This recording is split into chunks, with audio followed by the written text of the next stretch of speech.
नमस्कार, मी सुदाम गंगावणे, पोस्ट मराठी डिजिटलमध्ये. मित्रांनो, आपल्या सर्वांचं स्वागत आहे. मी आता गाडीमध्ये चालता चालता मला एक शेतकरी भेटलेले आहेत आणि बुधाजी पाटील त्यांचं नाव आहे. मागच्या आठवड्यात मी तुम्हाला सांगितलं होतं की अ, कल्याणमध्ये शेतकऱ्यांची फसवणूक कशी केली जाते. हे इथले भूमिपुत्र आहेत आणि यांची फसवणूक ही वडिलोपार्जित जमीन असते, कूळ लागलेली जमीन असते, संरक्षित कूळ लागलेली जमीन असते.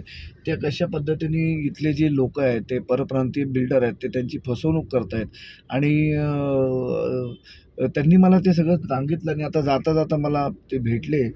हा फोटो त्यांच्याकडे आहे. इथे त्यांच्या त्या जागेवर 26 गुंठ्याची त्यांची जी जागा होती आणि हा त्यांचा बॅनर आहे. हा फोटो मी तुम्हाला नंतर दाखवेल.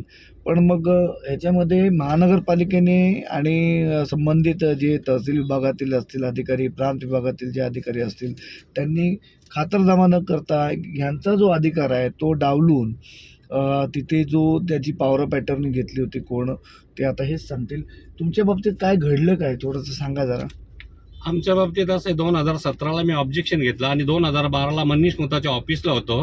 त्यावेळेला तो काय सांगतो, देईन बोलून त्यांनी ज्या वेळेला केडीएमसीने त्याला टीडीआर दिला तेव्हा मला सांगितलं तू केडीएमसी मध्ये जा, माझं काही मी काही देणार नाही. पण त्यांना सांगितलं आमचे वडलोपार्जित जागा आहे, आमचं बॅनर आहे, फोटो आहे, तिथे सगळं खांबे मारलेले फोटो आहेत, पण कुठलीही दाद मला नगरपालिकेने दिली नाही. असं माझ्यावर घडलं, असं कुठल्या शेतकऱ्यावर घडू नये. 26 गुंठे जागा आहे माझी, त्याच्या मोबदला कुठल्या प्रकारचा मला एक पैसाही दिला नाही. हे बुधाजी पाटील आहेत ना, शिवसेनेचे ज्येष्ठ पदाधिकारी आहेत. शाबीरभाई शेख यांच्याबरोबर या माणसांनी काम म्हणजे केलेलं आमचा आहे. घरचा मनुष्य. हे या भागात, ज्या भागात तुमचं गाव कुठलं आहे? सापाड गाव. बघा, सापाड मधले आहेत आणि त्या काळामधली इथे जी शिवसेना जी स्टँड बाय झाली होती त्याच्यामध्ये देखील यांचा रोल आहे. हे सगळे जुने लोक आहेत. शाबीरभाई शेख म्हणजे आमच्या वडिलांपर्यंत आम्ही कोणगावला ते राहत होते त्यावेळेला, तेव्हापासून आमच्या शाबीर शेख भाईचं आमचं पूर्ण म्हणजे पुण्याही त्यांनी आम्हाला लाभलेली. कल्याण डोंबिवली महानगरपालिकेने कल्याण डोंबिवली महापालिकेत शिवसेनेची जवळपास ही 30 वर्ष झाली असतील. 30 वर्षापासून सत्ता आहे. हे असे बोर्ड त्यांच्या प्लॉटवर होते आणि जो विकासक जो आता म्हणजे ज्यांनी टीडीआर कोणी घेतलेला आहे, मनीष मुथा, त्याने यांना असं सांगितलं होतं 2012 मध्ये, 2012 मध्ये मी तुम्हाला पैसे देतो. त्याच्यानंतर त्यांनी ते टीडीआर भेटल्याच्या नंतर त्यांनी उडवाउडीची उत्तरं देण्यास सुरुवात केली मला, का मी तुम्हाला काही देऊ शकत नाही, मी टीडीआर घेतलेलं आहे, तुम्ही नगरपालिकेच्या भांडा. तर हा मी ऑब्जेक्शन पण घेतला होता 2017ला. हे 6 पण नगरपालिकेने 2017चं पत्र आहे. बोला. तर नगरपालिकेने माझ्या केआरची टोपली दाखवलेली आहे, कुठल्याही पत्राला मला उत्तर दिलेलं नाही. आणि आता मला उत्तर दिलेलं आहे एक पत्र माझ्याकडे आत्ताच. तर त्यांनी सांगितलं की तुम्ही उच्च न्यायालयाकडे जावा तुम्ही, असं पत्र दिलंय मला. आपले हे डोईफोडे साहेबांनी दिलेलं पत्र, मला 1.5 महिना लागला या पत्रासाठी. आता त्यांनी सांगितलं की आम्ही त्यांना टीडीआर दिलेलं आहे, पण तुम्ही उच्च न्यायालयाकडे तुम्ही दाद मागू शकता.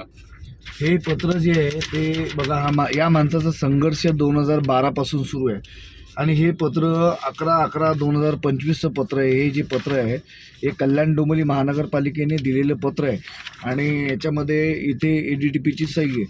आता हे मी तुम्हाला का सांगतो की ह्याच्या आधी तुम्ही कल्याण पूर्वेला तिसगावमध्ये जो आमचा गौरव गायकवाड होता, त्याची देखील अशीच फसवणूक झाली होती आणि TLRचा नकाशा आहे तो सोनार पाड्याचा आणि तो सादर करून तिथं बिल्डर जो होता गौरी विनायक, तो जो बिल्डर आहे त्याने प्लॅन देखील अप्रूव्ह केला आणि महानगरपालिकेने तो प्लॅन मंजूर केला.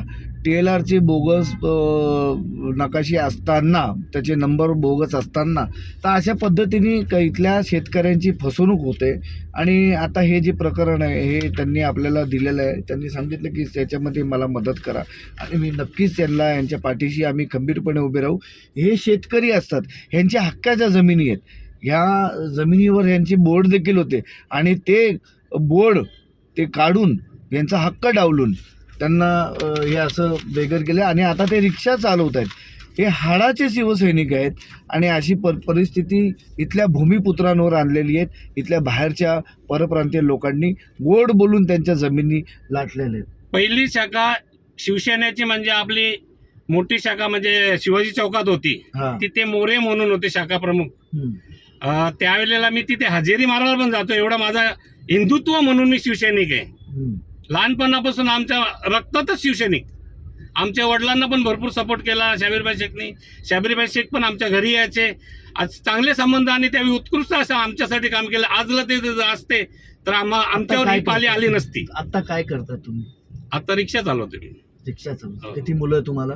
मला 3 मुलं आहेत 3 मुलं. आणि भाऊ आहेत 5 भाऊ आहेत. एकूण 5 जण आहे.